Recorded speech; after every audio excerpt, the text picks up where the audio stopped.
พบแฟนสัญญากันสุดแสน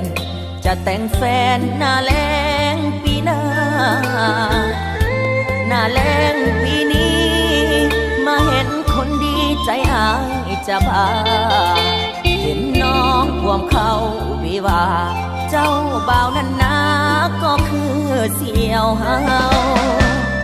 เมื่อเห็นแฟนเขา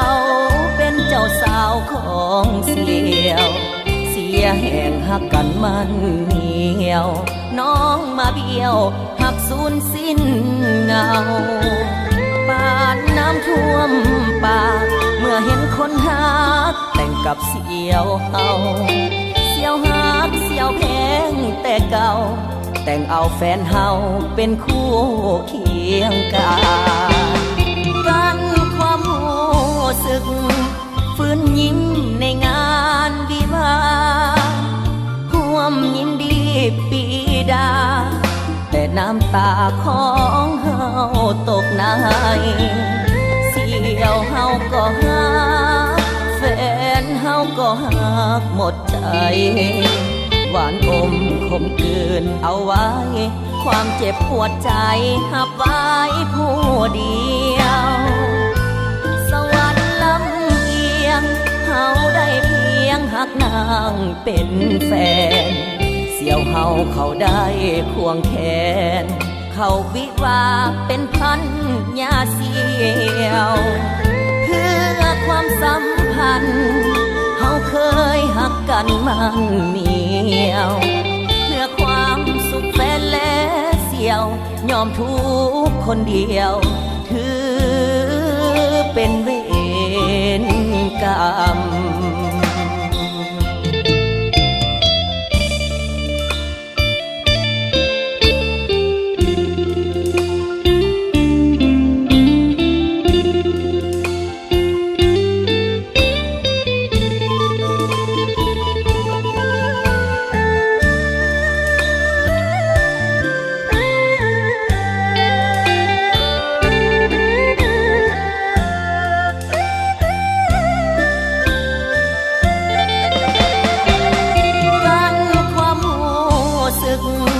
ฟื้นยิ้มในงานวิวา